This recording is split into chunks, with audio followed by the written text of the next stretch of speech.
So today it's time, right now it's time to get to the top story. We're gonna talk about a lot, all right? Because it's definitely one of the shapers of society today, and that's feminism. So starting off, I want to give the floor to the person I assume is our resident feminist for the first soundbite of the show, Dennis? Oh my God.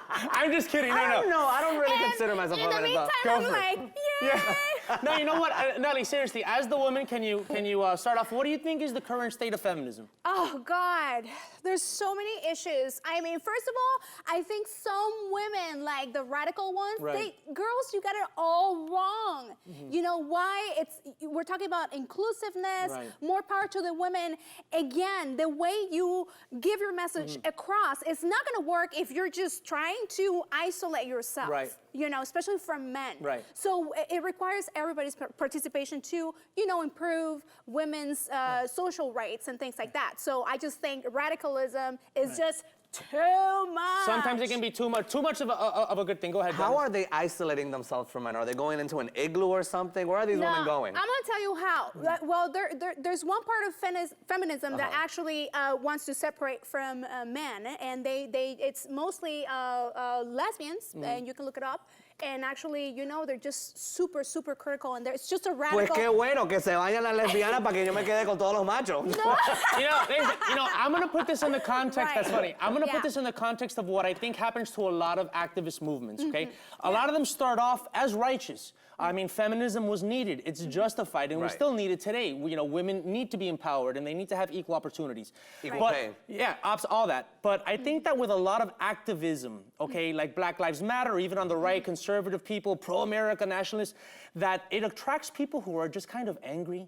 And they find a movement that kind of gives them an excuse. So with feminism, you might have some women that just have issues with men or just pissed off in general. And here they have a movement that allows them to funnel that anger through, you know? And give them a right to be, Do you need to burn your bras, Nelly? Yeah, sometimes you do because they're really, like, you know, like itchy and stuff, and there's like animals living in there and all that. Ew. So, What kind of bras do you have, honey? You're like, ooh. You wear bras? No, I wear bras sometimes, but los míos no pican. Oh, okay, cool. Mine do sometimes. So now I want to play a game called. Sexist? No. Well, that's another thing that's happened today. Like everything's sexist. Oh, my goodness, so politically correct. That actually segues into our next thing. We're gonna play a game called How Sexist Is It? Okay. All right, bring it. All right. So first one, opening the door for a woman in other forms of traditional chivalry. Absolutely not. What? I'm surprised you said 100%. that. I know. Are you Well, surprised? it depends. I'm surprised. Why so? I would like to know. Oh, I just figured a heterosexual woman, I'm assuming you're heterosexual, would want to have a man open the door. That's what she's saying. Yeah, She's saying that it's not sexist. It's not. How sexist is it? Dennis, listen, I'm he gets lost. the memos a minute before the show. Yeah, it's just that, okay. I didn't drink my ayahuasca this morning. There you go. Ayahuasca. So you don't think it's Shut sexist up. chivalry and opening doors up for women and all that stuff, right? Wait, sexist being like it's a bad thing? Is that what you're saying? No, well, sexist, like it's discrimination. I guess, now you're confusing me. But No, yes, okay. it's a bad thing, basically. So Sexism is a bad thing. some girls say like, oh, why are you opening the door for me? Okay. If I'm a woman, I'm strong enough to open this door. And it's just like, I love that on a man, you know? I mean, is it because, you know, I'm Latina and from strong Mexican, and my dad, by the way, is a true gentleman. Really? Like super gentleman. You Well, know I what think I that mean? men today, not all of us, let's be honest, there's a bunch of pigs out there, but I think there's a lot of us that are finding the balance between respecting a woman and as the equal, but also, having some chivalry. So and some women have to respect men. Yeah. Are you kidding me? Yeah. It's just like hating on them, and I see it a lot. Yeah, I see it a lot too. So now this next one, we might think the other way, catcalling. Especially from like the car. I personally hate, like I've had a friend that did it. It's like, dude, have you ever picked up a girl by catcalling her out of your car? Has she ever gotten in the car? Because if she did, she was probably a prostitute. Can you give us an example? Okay,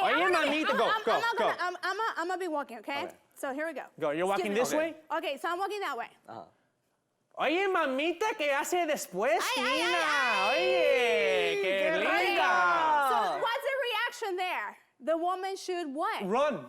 I don't know about that. If she feels endangered, I say run. I also think that some women honestly appreciate the flirtation of the whole catcalling thing. And they like the tension, and they actually do it on purpose. I had 2 personal experiences, but I'll share them after. No, tell us now. Well, no, you have to tell us now. I have to tell you right now. Okay, first of all, with my sisters, I'm like the big sister, so I fight for them. Okay, and they're like, what are you doing? Tell it to my sisters. But when it's for me, I kind of like feel pero le gusta, Okay, I have one. Okay, cool. Beauty pageants, yes or no, really quick before you go. Yes. They are what they are. Okay, perfect. Don't think about it too much. And we're gonna have a male beauty pageant here in the zoo between me, Dennis, and Bruno. And it's not gonna happen today, but when we come back, we're gonna talk Trump on the zoo. Peace.